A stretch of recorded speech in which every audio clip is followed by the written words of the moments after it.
Good morning, everyone. Myself Sujit Kumar. I'm a psychiatric nurse professional at Women's Hospital. तो जैसे कि as part of our academic training हम कुछ contents develop कर रहे थे और कुछ टॉपिक्स रिलेटेड डिस्कशन कर रहे थे. So we'll continue that discussion and today we are going to discuss about one of the important topics in nursing, that is nursing process. How to write a nursing process, क्या क्या aspect होते हैं nursing process में, क्या उसके content होते हैं, कैसे नर्सिंग प्रोसेस बनाया जाता है, जिसको हम केयर प्लान भी कहते हैं आसान भाषा में. तो कैसे बनाया जाता है, क्या क्या चीज़ों को हम ध्यान रखते हैं, वो सारी चीज़ों के बारे में देखेंगे. जैसे कि आप हेडिंग में ही देख पा रहे हो, nursing process in psychiatric nursing. Specifically हम बात करेंगे साइकेट्रिक नर्सिंग रिलेटेड. ज़्यादा कुछ डिफरेंस है नहीं, लेकिन फिर भी हल्का सा जो डिफरेंस होगा वो एक्सप्लेन करने की कोशिश करेंगे. तो नर्सिंग प्रोसेस जैसे भी आप जानते हैं कि it starts with the assessment. 5 steps होते हैं. It starts with the assessment.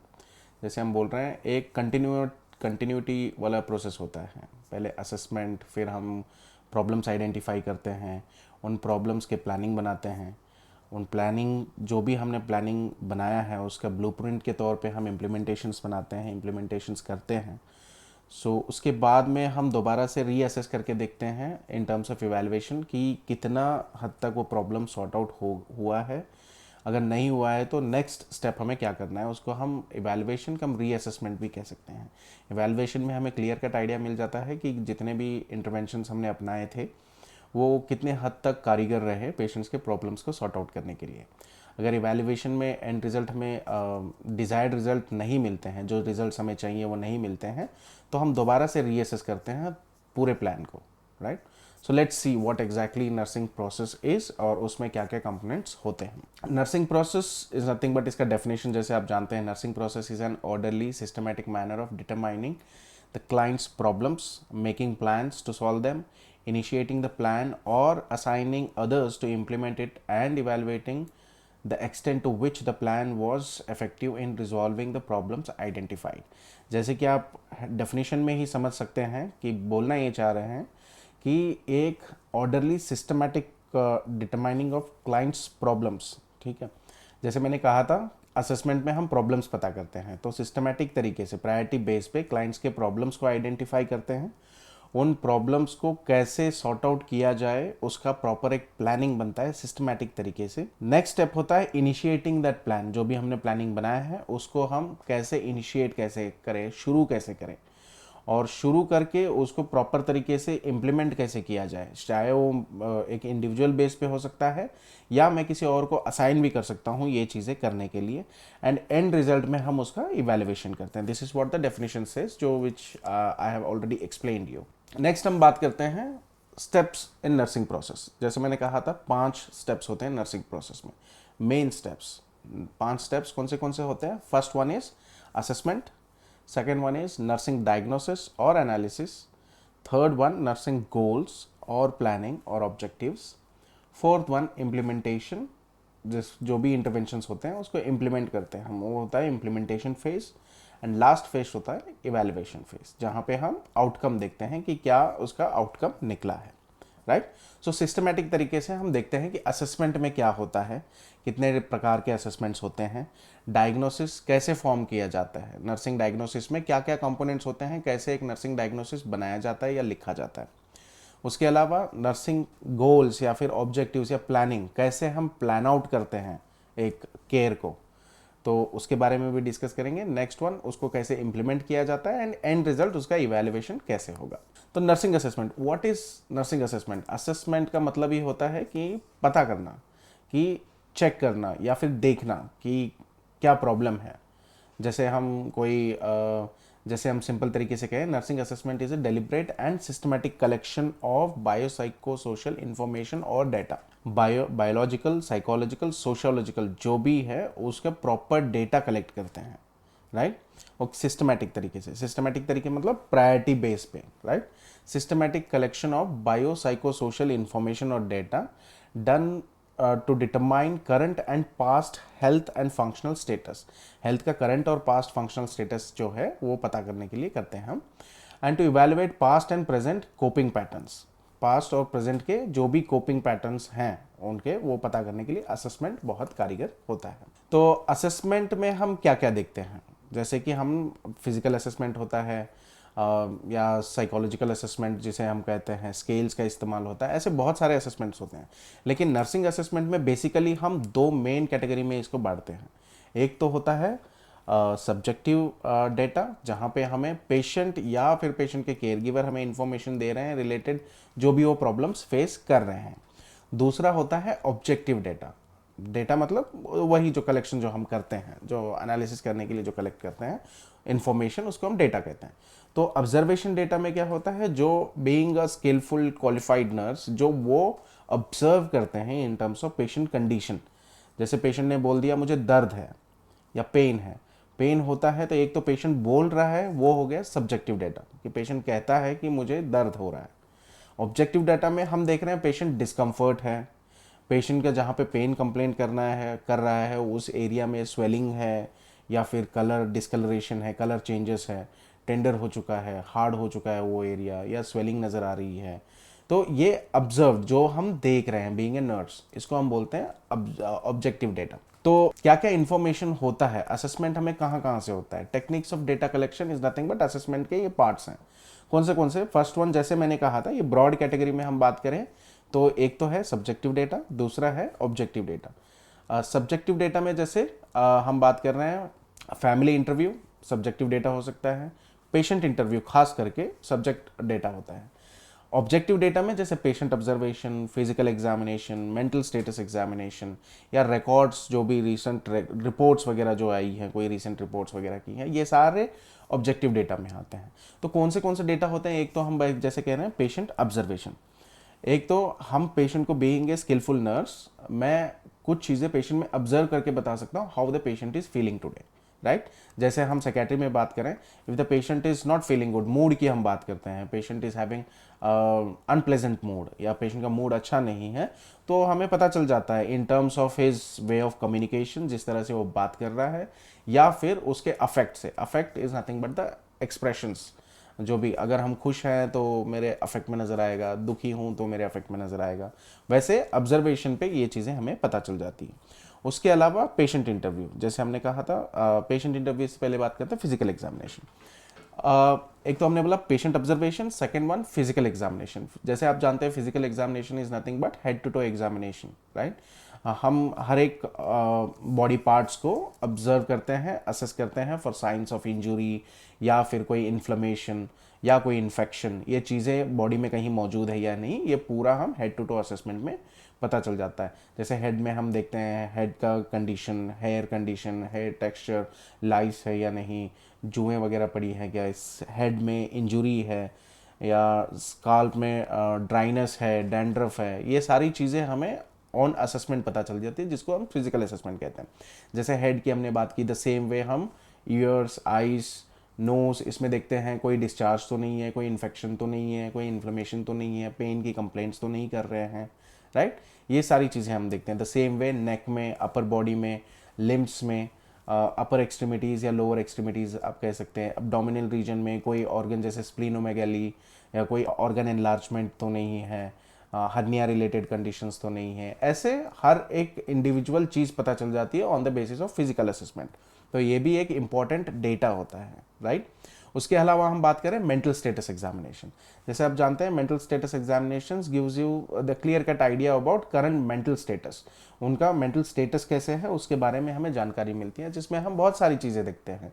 जैसे पेशेंट का जनरल अपीयरेंस कैसा है, किस तरह से कपड़े पहने हैं, किस तरह से वो बात कर रहा है, उसमें हम स्पीच देखते हैं, टोन, टेम्पो, वॉल्यूम। उसके अलावा थॉट प्रोसेस में किस टाइप के थॉट हैं, जैसे जो हम सोच बोलते हैं, सोच में किस तरह का उनका सोच चल रहा है, उस सोच का कंटेंट क्या है, राइट, वो हमें थॉट प्रोसेस में पता चल जाता है। उसके अलावा जजमेंट, इनसाइट, ये सारी चीज़ें हमें मेंटल स्टेटस एग्जामिनेशन से पता चलती है। तो ये भी एक क्रूशियल असेसमेंट डेटा है, राइट। उसके अलावा रिकॉर्ड्स एंड डायग्नोस्टिक रिपोर्ट्स, जो भी डायग्नोस्टिक रिपोर्ट्स होते हैं, जैसे CBC, LFT, KFT जो बोलते हैं, liver function test, kidney function test, CT scan, MRI, ये सारे, जैसे CT is nothing but computed tomography जो हम बोलते हैं, ऐसे सारे जो भी ये डायग्नोस्टिक रिपोर्ट्स हैं, ये भी कहीं ना कहीं एक डेटा के तौर पे होता है जहाँ पे पेशेंट की कंडीशन हमें पता चलती है, राइट। उसके अलावा पेशेंट इंटरव्यू में जहाँ पेशेंट बता रहा है कि हाउ ही इज़ फीलिंग, या उसको कोई कंप्लेंट है। जैसे अब ऑन ऑब्जर्वेशन हमने देखा पेशेंट थोड़ा सैड सा लग रहा है, या फिर पेशेंट थोड़ा गुस्से में लग रहा है, उसकी आंखें बड़ी हो रखी है, उसका बोलने का अंदाज जो है वो भारी आवाज़ में बात कर रहा है, गुस्से में बात कर रहा है, ये ऑन ऑब्जर्वेशन। और पेशेंट इंटरव्यू में पता चल जाता है, पेशेंट बोलता है कि सुबह से मेरा मूड अच्छा नहीं है क्योंकि मुझे घर जाना है, मुझे डिस्चार्ज चाहिए, ये लोग मुझे छोड़ नहीं रहे हैं। या फिर ये भी बोलता है कि मुझे कुछ हुआ नहीं है, मेरे को ज़बरदस्ती रखा गया है यहाँ पे, राइट। या फिर पेशेंट हमेशा डिनाई करते हैं कि उनको कोई इलनेस ही नहीं है, मजबूरी में यहाँ पे रखना पड़ रहा है, उसके चलते वो कोप अप नहीं कर पाते हैं इस लाइफ चेंजिंग सिचुएशन को हॉस्पिटल में जो बिता रहे हैं, उसकी वजह से अग्रेशन वगैरह या फिर इरिटेबिलिटी ये चीज़ नज़र आती है। इरिटेबल हूँ ये हो गया पेशेंट जो बता रहा है, दैट इज सब्जेक्टिव डेटा। उसका इरिटेबिलिटी हमें नज़र आ रहा है इन टर्म्स ऑफ उसके इंक्रीज साइकोमोटर एक्टिविटी हो, एजिटेशन हो, या अग्रेसिव बिहेवियर हो। ये सारी चीज़ें कहीं ना कहीं हमें आइडिया देती है कि patient is bit aggressive today, या ये सेल्फ हार्म कर सकता है या किसी और को भी हार्म कर सकता है, नुकसान पहुंचा सकता है। ये कहीं ना कहीं पेशेंट डेटा है, पेशेंट रिकॉर्ड, राइट। उसके अलावा असेसमेंट में फैमिली इंटरव्यू जहाँ पे बहुत बार पेशेंट का सिचुएशन ऐसे होता है ही कुडंट एक्सप्रेस हिमसेल्फ, लेकिन फैमिली मेंबर जो साथ में रहते हैं बहुत टाइम से, पेशेंट के प्राइमरी केयर गिवर, उनके पास बहुत सारे ऐसे इंफॉर्मेशन होते हैं, कहीं ना कहीं वो असेसमेंट में काम आते हैं। सो ये सारे एस्पेक्ट जो हमने बात किए थे, ये असेसमेंट का बहुत क्रूशियल एस्पेक्ट्स हैं डेटा कलेक्शन के लिए। First one, patient observation, physical examination, mental status examination, family interview, patient interview, और साथ में डायग्नोस्टिक रिपोर्ट्स, राइट। ये हो गया कहीं ना कहीं techniques to collect the data, right. उसके बाद में हम बात करते हैं नर्सिंग डायग्नोसिस की। अभी तक हम बात कर रहे थे असेसमेंट की, राइट। अभी हम बात कर रहे हैं second step, that is nursing diagnosis. Nursing diagnosis is nothing but एक इंडिविजुअल जो प्रॉब्लम बेस्ड, जो प्रॉब्लम फेस कर रहा है, वो प्रॉब्लम को जो हम आइडेंटिफाई करते हैं बीइंग ए नर्स, और उसी को हम कहते हैं nursing diagnosis. Being a nurse, मैंने क्या डायग्नोस किया कि क्या प्रॉब्लम है पेशेंट को, राइट, उसी को हम बोलते हैं nursing diagnosis. Nursing diagnosis are defined as clinical judgement about individual कोई नहीं, पेशेंट, फैमिली और community responses to actual and potential health problems. जैसे हमने कहा, nursing diagnosis is nothing but the problems which is faced by individual और family और community, right. ये कहीं ना कहीं नर्सिंग डायग्नोसिस के पार्ट होते हैं, करेक्ट। क्लिनिकल, जैसे हमने कहा, nursing diagnosis are defined as clinical judgements about individual, family और community responses to actual and potential health problems. ये हो गया नर्सिंग डायग्नोसिस। अब हम देखते हैं कि नर्सिंग डायग्नोसिस कैसे लिखा जाता है या कैसे बनाते हैं नर्सिंग डायग्नोसिस, क्या क्या चीज़ें उसमें देखी जाती हैं। नर्सिंग डायग्नोसिस नथिंग बट वो हाई रिस्क प्रॉब्लम जो होते हैं, ये प्रायोरिटी बेस पे बनाते हैं नर्सिंग डायग्नोसिस। जो हाई रिस्क प्रॉब्लम है उसको हम टॉप पे रखते हैं। जो हाई रिस्क प्रॉब्लम, जो भी प्रॉब्लम होता है, जो भी नर्सिंग डायग्नोसिस के प्रॉब्लम होते हैं, ये 3 स्टेटमेंट होते हैं, उसमें 3 अलग हिस्सों को हम जोड़ के बनाते हैं। वो कौन से हैं? First one, problem, actual problem क्या है, राइट। जैसे हम बोले एक्चुअल प्रॉब्लम, अभी रिस्क फॉर इंजुरी, ये एक एक्चुअल प्रॉब्लम है, करेक्ट। इंसोम्निया, मतलब पेशेंट को नींद नहीं आ रही है, ये एक एक्चुअल प्रॉब्लम है। उसके अलावा क्या बोलते हैं उसको हम, सेंसरी डिप्रिवेशन, या फिर हम बोलते हैं इम्पेयर्ड वर्बल कम्युनिकेशन, पेशेंट ज़्यादा बात नहीं कर रहा है, तो वो भी कहीं ना कहीं एक एक्चुअल मेन प्रॉब्लम है। ये बहुत बार साइकियाट्रिक नर्सिंग में नज़र आती है, right. Imbalance nutrition less than body requirement, ये भी एक एक्चुअल प्रॉब्लम, राइट। ये हो गया मेन प्रॉब्लम। सेकंड पार्ट जो है, सेकंड स्टेटमेंट जो हम जोड़ने जा रहे हैं, वो होता है इटियोलॉजी। इसके कारण क्या है, जो प्रॉब्लम हुआ है वो किस वजह से हुआ है, उस कारण को भी हम ऐड करते हैं, राइट। थर्ड होता है कि कैसे हमें पता चल रहा है, उसका एविडेंस क्या है। जैसे हमने बोला ये प्रॉब्लम है, इसके वजह से है, ये हमें कैसे पता चला ये साइंस एंड सिम्टम्स देखने की वजह से। दोस्तों, साइंस एंड सिम्टम्स होता है वो थर्ड स्टेटमेंट होता है, ठीक है। 3 पार्ट स्टेटमेंट हमने बोला था, first one problem, second one aetiology, third one उसका एविडेंस मतलब साइंस एंड सिम्टम्स, क्या सिम्टम्स हमने देखे हैं। इन तीनों को जोड़ के हम बनाते हैं nursing diagnosis, right. For example हम बात करें, risk for injury related to disease condition, जो सेकंड स्टेटमेंट हम बता रहे हैं, रिलेटेड टू डिसीज कंडीशन, अभी disease condition patient is in mania, risk for injury related to disease condition या related to aggressive behaviour as evidenced by agitation, aggressive behaviour evidenced by aggressive behaviour, जहाँ patient हमें धमका रहा है या कुछ बोल रहा है इसके रिलेटेड कि मैं ऐसे कर दूंगा, राइट।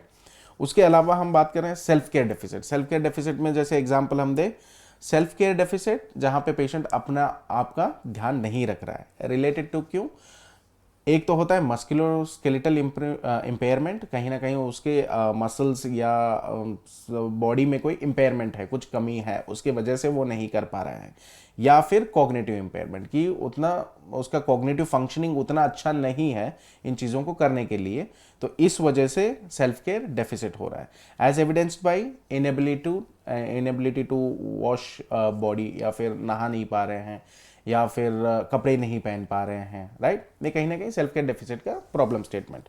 वैसे ही हम एक और बताएं तो imbalance nutrition less than body requirement जो बोलते हैं, राइट। न्यूट्रिशन की कमी किस वजह से, related to drinking alcohol problem, right, या फिर substance related to substance abuse, और related to eating junk food as evidenced by loss of weight. एक तो जब न्यूट्रिशनल इम्बैलेंस होता है तो ऑब्वियसली वेट ग्रेजुअली डाउन हो जाएगा, पेशेंट का वेट गिरता जाएगा। उसके अलावा पुअर मसल टोन नज़र आएंगे, राइट। ये कहीं ना कहीं वो एविडेंस है उस चीज़ के लिए। तो ये फॉर्मुलेशन कैसे हम नर्सिंग डायग्नोसिस बनाते हैं, कैसे बनाते हैं कि हमने कहा 3 पार्ट स्टेटमेंट होता है, पहले problem, second one aetiology, plus third one हम बोल रहे हैं साइंस एंड सिम्टम्स। इन तीनों को जोड़ के हम नर्सिंग डायग्नोसिस फॉर्म करते हैं। नेक्स्ट हम बात कर रहे हैं प्लानिंग। तो पहले तो हमने असेस कर लिया, असेसमेंट में हमने देखा कि एक्चुअल प्रॉब्लम क्या है, उस प्रॉब्लम को हमने सही से सिस्टमैटिकली बनाया कि प्रॉब्लम आइडेंटिफाई किए कि ये एग्जैक्ट प्रॉब्लम है, और वो होता है नर्सिंग डायग्नोसिस या फिर ऑब्जेक्टिव्स। उसके नेक्स्ट थर्ड स्टेज है वो है प्लानिंग। प्लानिंग में मतलब उस प्रॉब्लम को जो हमने आइडेंटिफाई किया था उसको सॉर्ट आउट करने में, या फिर उसको पेशेंट की कंडीशन को बेटर करने में, या फिर जो भी हमने प्रॉब्लम आइडेंटिफाई किए हैं उसको ख़त्म करने में क्या क्या चीज़ें हम कर सकते हैं। तो प्लानिंग एक बहुत इंपॉर्टेंट फेज होता है, एक सिस्टमैटिक अप्रोच होता है, और प्लानिंग हमेशा मल्टी टीम डिसिप्लिनरी अप्रोच होता है, अलग अलग टीम से हम इंटरेक्ट करते हैं प्लान करने के लिए कोई चीज़, राइट। तो planning, the planning phase consist of the total planning of the patient's overall treatment to achieve quality outcomes in a safe, effective and timely manner, right. जिसमें हम 3 मेन चीज़ें देखते हैं, या एक तो वो सेफ होना चाहिए, जो भी हम प्लान करेंगे इंटरवेंशंस वो सेफ होना चाहिए, इफेक्टिव होने चाहिए, और ज़्यादा टाइम कंज्यूमिंग नहीं होने चाहिए, करेक्ट। ये एक प्रॉपर प्लानिंग होती है, करेक्ट। तो नेक्स्ट देखते हैं प्लानिंग में हम क्या क्या करते हैं। प्लानिंग के प्रोसेस में ये सारी चीज़ें इंक्लूड होती है। पहले तो collaboration with patients significant others, right. एक तो पेशेंट को साथ लेके प्लान करना, राइट। जहाँ पे हम जो भी चीज़ हम पेशेंट के साथ करने जा रहे हैं या पेशेंट के साथ आगे चल के करेंगे, वो पेशेंट के साथ डिस्कशन होना ज़रूरी है, पेशेंट को इन्फॉर्म करना ज़रूरी है। देखिए अभी ये चीज़ हमने प्रॉब्लम आइडेंटिफाई की है, इसको सॉर्ट आउट करने के लिए हम ये चीज़ कर सकते हैं, आपका क्या ख्याल है इसमें। आप जहाँ तक पेशेंट का अगर इनसाइट कॉग्निटिव लेवल ठीक है, तो कहीं ना कहीं वो अपने भी इनपुट्स दे सकता है पेशेंट की। हाँ, जैसे कि मान के चलिए patient is suffering from nausea and vomiting, simple वाला लेते हैं, नोजिया वॉमिटिंग फेस कर रहे हैं, उसमें मुझे पता है बीइंग ए नर्स कि मुझे क्या करना चाहिए। यहाँ पे हम पेशेंट की ओपिनियन भी लेते हैं, तो वो ज़्यादा बढ़िया रहता है in terms of formulating this plans, right. और उसको इम्प्लीमेंट करने में आसानी रहेगी, क्योंकि कहीं ना कहीं पेशेंट का इन्वॉल्वमेंट भी है, तो मतलब पेशेंट अपनी रजामंदी भी दे रहा है उसमें कि आप ये चीज़ कर सकते हैं, तो इम्प्लीमेंटेशन में हमें ज़्यादा दिक्कत नहीं फेस कर सकते, राइट। इसके लिए हम बोलते हैं कोलैबोरेशन विद, एक तो पेशेंट, उसके अलावा हम फैमिली मेम्बर्स का इन्वॉल्वमेंट ले सकते हैं, या अदर ट्रीटिंग मेंबर्स जो भी है, ट्रीटमेंट टीम के मेंबर्स हैं, जैसे डॉक्टर्स हैं, मेरे कुलीग जो दूसरे नर्सेस हैं, उनका यूज़ हो सकता है, और उनके अलावा हम साइकोलॉजिस्ट के साथ इंटरेक्ट कर सकते हैं, उसके अलावा डाइटिशियंस के साथ इंटरेक्ट कर सकते हैं। इसलिए मैंने शुरुआत में बोला ये मल्टी डिसिप्लिनरी टीम अप्रोच होगा यहाँ पे, तो अलग अलग डिपार्टमेंट के लोग अपने अपने इनपुट्स दे सकते हैं इन फॉर्मुलेटिंग अ प्लान, राइट। उसके अलावा next one identification of priorities, right. जो भी हम काम करते हैं प्रायोरिटी बेस पे होना चाहिए। जो आइडेंटिफिकेशन हमने किया, हमने मान के चलिए जैसे फॉर एग्जांपल इंसोम्निया का प्रॉब्लम हमने आइडेंटिफाई किया, patient is restless related to insomnia, रात भर उसको नींद नहीं आई है या डिस्टर्ब स्लीप था। तो प्लानिंग में हम कैसे फॉर्म करेंगे, सीधा ये थोड़ी बोल देंगे कि दवाई खिला दो, सेडेटिव्स दे दो, मेडिकेशन दे दो। ये लास्ट ऑप्शन हम रखते हैं, क्योंकि जहाँ तक ये होता है नर्सिंग रिलेटेड, तो नर्सिंग में हम नॉन फार्माकोलॉजिकल ज़्यादा महत्व देते हैं इनिशियल में, राइट। तो बिना दवाई के हम ये चीज़ को कैसे ठीक कर सकें, पेशेंट के एनवायरनमेंट में कुछ चेंजेस कर सकते हैं, पेशेंट के थिंकिंग पैटर्न में थोड़ा बहुत चेंजेस ला सकते हैं, पेशेंट के साथ कम्युनिकेट करके, काउंसिल करके उन चीज़ों को थोड़ा बहुत सही तरीके से फॉर्मुलेट कर सकते हैं। जैसे मैं एग्जांपल दे रहा था इंसोम्निया का, इंसोम्निया में हम बात करते हैं तो फर्स्ट एंड फॉरमोस्ट नींद की कमी है। क्यों है? क्योंकि हम देखते हैं पेशेंट फोकस्ड में क्या क्या है। एक तो एनवायरनमेंट उसका सही नहीं होगा, जहाँ पे वो सोया था वो बेड कंफर्टेबल नहीं होगा, या नॉइसी रूम होगा, या फिर रूम में प्रॉपर वेंटिलेशन नहीं होगा, या फिर ज़्यादा लाइटिंग होगी। तो ये बेसिक सारी चीज़ें हैं, इनको सॉर्ट आउट करना ज़रूरी है। तो प्रायोरिटी इन्हीं बेस पे बनेगी। फर्स्ट हम बोलेंगे पेशेंट को एक कंफर्टेबल डिवाइसेस को एक्सेस दे, इजीली एक्सेस कर सके, एक रिंकल फ्री बेड हो, नॉन नॉइजी एनवायरनमेंट हो जहाँ पे आवाज़ शोर शराबा ना हो वार्ड में। उसके अलावा वेंटिलेशन प्रॉपर हो, रूम की लाइटिंग एडिक्वेट हो, या बहुत ज़्यादा डार्क ना हो या बहुत ज़्यादा लाइट ना हो रूम में, ताकि सोने में दिक्कत हो सके। उसके अलावा हम बात करते हैं पेशेंट के एक्टिविटीज़ को कैसे मॉनिटर किया जाए, उसके हम बोलते हैं डे टाइम स्लीपिंग अवॉइड करें, ताकि नाइट टाइम में थोड़ा साउंड स्लीप हो।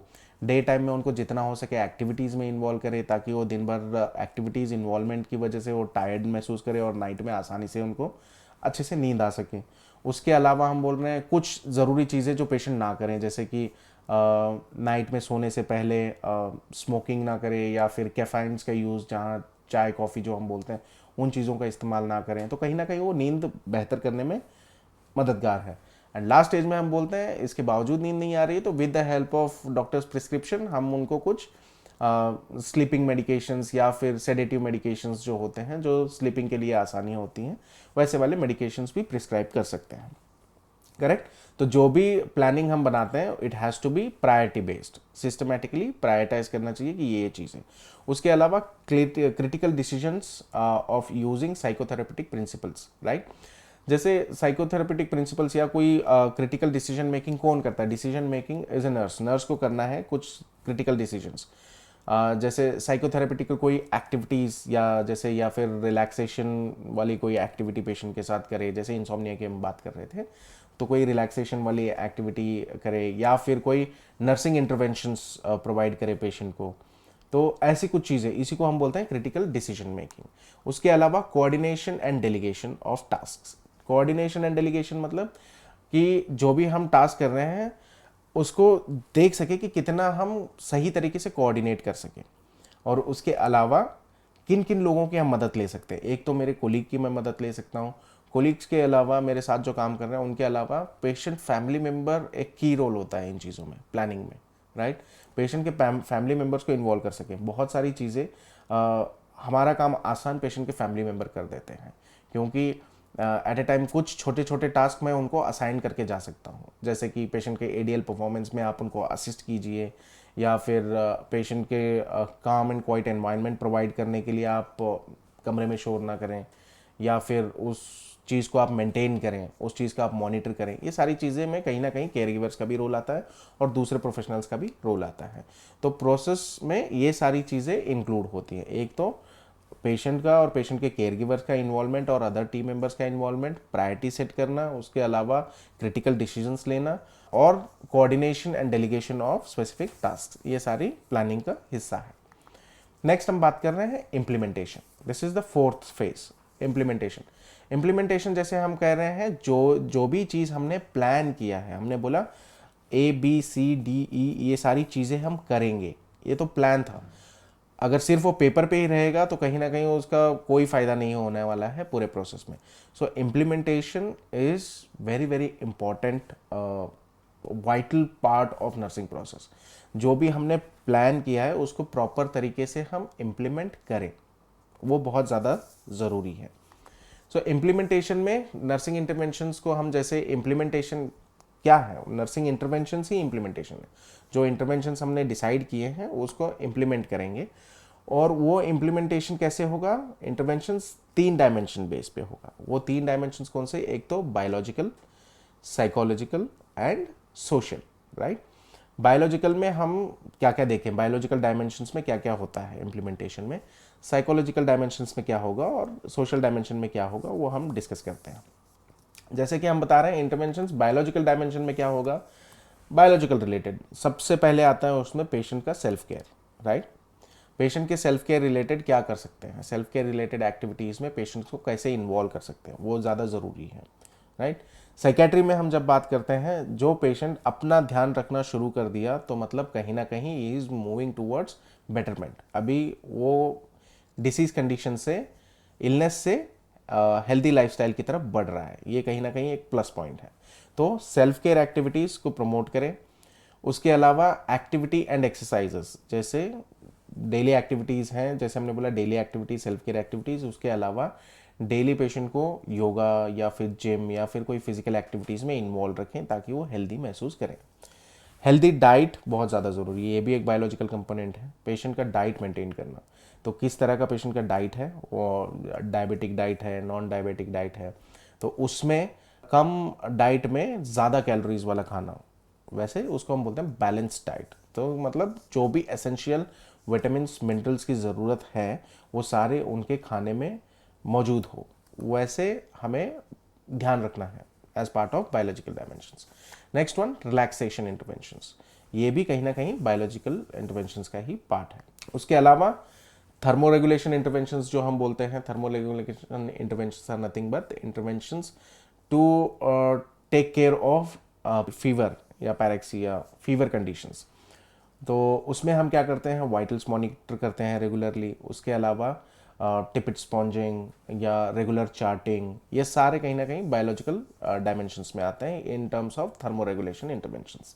उसके अलावा पेन मैनेजमेंट, ये भी बायोलॉजिकल पार्ट है। और फ्लूइड मेंटेनेंस जो हम कहते हैं, फ्लूइड बैलेंस जो बना के रखते हैं, वो भी कहीं ना कहीं बायोलॉजिकल पार्ट है। And last final on not least, that is medication management. ये सारी चीज़ें बायोलॉजिकल एस्पेक्ट्स को कवर करती हैं in terms of implementation, right.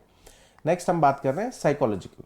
As psychological तौर पे क्या कर सकते हैं हम, एक तो काउंसलिंग इंटरवेंशंस होते हैं, काउंसलिंग इंटरवेंशंस जहाँ पे बेसिक काउंसलिंग ये नर्स भी कर सकते हैं। आजकल ये नर्स इन स्किल्स का होना बहुत ज़्यादा ज़रूरी है जब आप साइकेट्रिक सेटअप में काम करते हैं। बेसिक काउंसलिंग स्किल आपको पता होनी चाहिए कि काउंसिल कैसे किया जाता है, एक काउंसलर का रोल क्या होता है, और क्या क्या एक काउंसलर को प्रिंसिपल्स फॉलो करने ज़रूरी हैं, वो सारी चीज़ें। तो ये कहीं ना कहीं साइकोलॉजिकल एस्पेक्ट है। कॉन्फ्लिक्ट रेजोल्यूशन, बहुत बार पेशेंट की घर वालों से बहसबाजी या फिर वाइफ के साथ बहसबाजी वेरी कॉमन होता है, तो उसको कैसे रिजॉल्व करें, ये भी साइकोलॉजिकल पार्ट है। तो ये भी एक नर्स का बहुत अहम रोल है। Spiritual interventions and psycho education, spiritual interventions और साइको एजुकेशन की जो हम बात कर रहे हैं, साइको एजुकेशन बहुत बड़ा रोल प्ले करता है in terms of psychological interventions, जहाँ पे हम पेशेंट को प्रॉपर गाइडेंस दे रहे हैं about the disease condition, healthy lifestyle, कैसे एक हेल्दी लाइफस्टाइल फॉलो करें, कैसे अपने मेंटल हेल्थ को बनाए रखें, ये सारे part of psycho education, right. And behaviour therapy, behaviour therapy जैसे आप जानते हैं, बिहेवियर थेरेपी जहाँ पे हम कुछ अच्छे बिहेवियर पेशेंट के नज़र आते हैं तो उसको प्रमोट करना ज़रूरी है ताकि वो अच्छे वाले बिहेवियर दोबारा से रिपीट करें। ये सारे कहीं ना कहीं साइकोलॉजिकल डायमेंशंस में आते हैं in terms of implementation. Next हम बात कर रहे हैं सोशल डायमेंशन, जहाँ पे पेशेंट को हम ये गाइड कर सके कि किस तरह सोसाइटी में बिहेव करना ज़रूरी है। जैसे ग्रुप इंटरवेंशन, मान के चलिए ग्रुप एक्टिविटी चल रही है तो ग्रुप में कैसा बिहेव करना है, कैसे बोलना है, वो भी कहीं ना कहीं ध्यान रखना एक नर्स की रिस्पॉन्सिबिलिटी है इन टर्म्स ऑफ इम्प्लीमेंटेशन। और family interventions and also milieu therapy, ये सारे सोशल डायमेंशंस में आते हैं about implementing the interventions, right. ये तो हो गए हमारे इम्प्लीमेंटेशंस के पार्ट, जैसे हमने बोला बायोलॉजिकल, साइकोलॉजिकल एंड सोशोलॉजिकल या फिर सोशल डायमेंशंस के तौर पे। Next, the final step nursing process is evaluation. Evaluation मतलब जो जो हमने अब तक किया वो कितना कारगर था, कितना उसके फायदे निकल आए, ये बहुत ज़्यादा ज़रूरी है। ये कैसे होता है? इवैल्यूएशन होता है एक दो पेशेंट्स के रिजल्ट देखने पर, करेक्ट। जैसे हमने इंसोम्निया की बात की थी या नींद की कमी की बात की, डिस्टर्ब स्लीप की बात की थी, तो हमने A B C D ये इंटरवेंशंस बनाए थे प्लान में और उसको हमने इम्प्लीमेंट किया। और इवैल्यूएशन में क्या नज़र आया? Patient had a sound sleep for 6 to 8 hours on that day, ठीक है। पिछले 1-2 दिन से या 3-4 दिन से पेशेंट की नींद प्रॉपर चल रही है, 6 से 8 घंटे तक कंफर्टेबल नींद चल रही है, तो मतलब आपका आउटकम एक पॉजिटिव तौर पे रहा। अगर आउटकम पॉजिटिव तौर पे नहीं आएगा तो हम क्या करते हैं? दोबारा से रीअसेस करते हैं। रीअसेसमेंट में फिर नए इंटरवेंशंस बनाते हैं, कुछ इंटरवेंशंस पुराने वाले प्लस कुछ नए इंटरवेंशंस उसमें ऐड करेंगे इन टर्म्स ऑफ प्लानिंग, कि पिछले बार हमने ये चीज़ की थी, उतना ज़्यादा फायदेमंद नहीं रहा, इस बार हम ये नई 3-4 चीज़ें ऐड करते हैं और फिर उसको हम इम्प्लीमेंट करेंगे, अगेन रीवैल्यूएट करेंगे। जैसे मैंने कहा था एक सर्कल होता है, ये कंटिन्यूस प्रोसेस है। जैसे इवैल्यूएशन हो जाएगा, इवैल्यूएशन में पॉजिटिव आउटकम आया जाएगा तो we'll move towards the next diagnosis, right. ऐसे एक टाइम में सिर्फ एक डायग्नोसिस के ऊपर काम नहीं करते हैं हम, एक टाइम में हम 5 से 6 या 7 भी डायग्नोसिस हो सकते हैं, नर्सिंग डायग्नोसिस। जैसे हमने गिनाए थे risk for injury, insomnia, nutritional imbalance या self care deficit, knowledge deficit, ऐसे अलग अलग नर्सिंग डायग्नोसिस बनते हैं, उसके रिलेटेड हम इंटरवेंशंस और इम्प्लीमेंटेशंस करते हैं। तो ये हो गए अपने टोटल नर्सिंग प्रोसेस के 5 स्टेप्स, राइट। एक बार फिर से रिवाइज करने के देखते हैं क्या क्या हमने देखा है। नर्सिंग प्रोसेस एक सिस्टमैटिक प्रोसेस है जिसमें हम मल्टीडिसिप्लिनरी टीम के साथ अप्रोच करके पेशेंट के प्रॉब्लम्स को आइडेंटिफाई करके उसको सॉर्ट आउट करने के लिए कुछ सेट ऑफ प्लान्स या ऑब्जेक्टिव्स फाइनल करते हैं और उसको एक सिस्टमैटिक प्रायोरिटी बेस्ड तरीके से हम उसको इम्प्लीमेंट करते हैं टू अचीव रिजल्ट्स, जो डिजायर्ड रिजल्ट्स हैं हमारे वो अचीव करने के लिए, करेक्ट।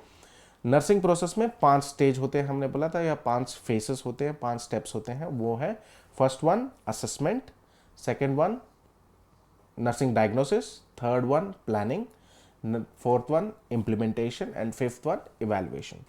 नर्सिंग असेसमेंट में हमने 2 चीज़ देखी थी, 2 टाइप के, एक है सब्जेक्टिव डेटा, दूसरा है ऑब्जेक्टिव डेटा। वैसे ही नर्सिंग डायग्नोसिस में हमने 3 पार्ट स्टेटमेंट बोला था हमने। तो 3 पार्ट स्टेटमेंट कौन से थे? एक तो problem plus aetiology plus signs and symptoms, इन तीनों को मिक्स करके हम नर्सिंग डायग्नोसिस बनाते हैं। And next one is planning, एक प्रॉपर सिस्टमैटिक तरीके से प्लानिंग बनाते हैं और उस प्लान को इम्प्लीमेंट करना या उस प्लान को एक्चुअल में करना, उसी को हम कहते हैं इम्प्लीमेंटेशन। एंड फाइनल फेज उन सारी चीज़ों को असेस करना कि कितना एंड रिजल्ट उसका क्या है, उसी को हम कहते हैं evaluation. So this is about the nursing process and next time when we meet we will discuss about some other new topics related to it. Thank you.